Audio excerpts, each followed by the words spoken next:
নীলফামারীর সৈয়দপুরে পেট্রোল ছিটিয়ে আগুন দেওয়ার ঘটনায় দগ্ধ হয়ে চিকিৎসাধীন অবস্থায় এক বৃদ্ধের মৃত্যু হয়েছে।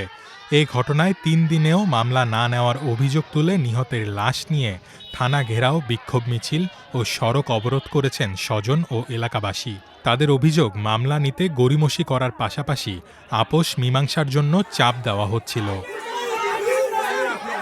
৮ জুন সোমবার বেলা 12:30টার দিকে উপজেলার খাতামধুপুর ইউনিয়নের কাচারিপাড়া এলাকা থেকে শতাধিক মানুষ লাশ নিয়ে সৈয়দপুর শহরে প্রবেশ করেন। পরে বিক্ষোভ মিছিল শেষে তারা সৈয়দপুর থানার প্রধান ফটকের সামনে অবস্থান নেন এবং শেরেবাংলা সড়ক অবরোধ করেন।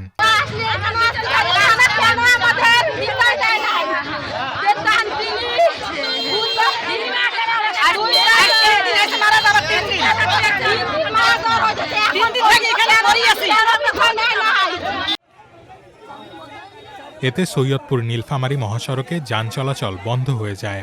সড়কের দুই পাশে দীর্ঘ যানজটের সৃষ্টি হয়। প্রায় 2 ঘণ্টা পর পুলিশ মামলা নথিভুক্ত করলেও বিক্ষোভকারীরা অবরোধ প্রত্যাহার করেননি।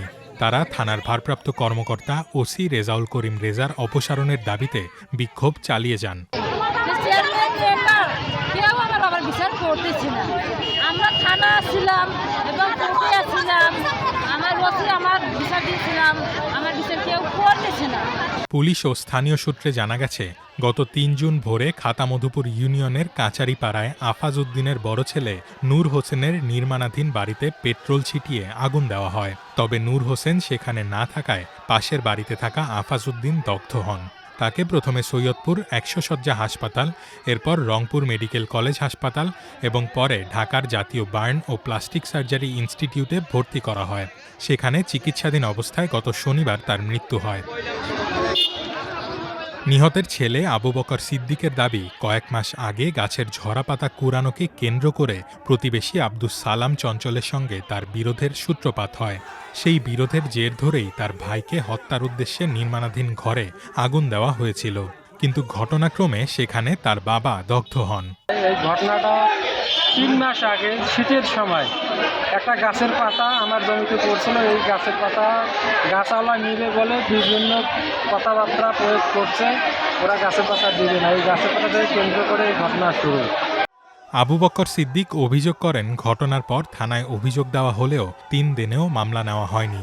উল্টো আর্থিক সমঝোতার জন্য চাপ দেওয়া হয়েছে। এ কারণে তারা লাশ নিয়ে থানার সামনে অবস্থান কর্মসূচি পালন করেছেন।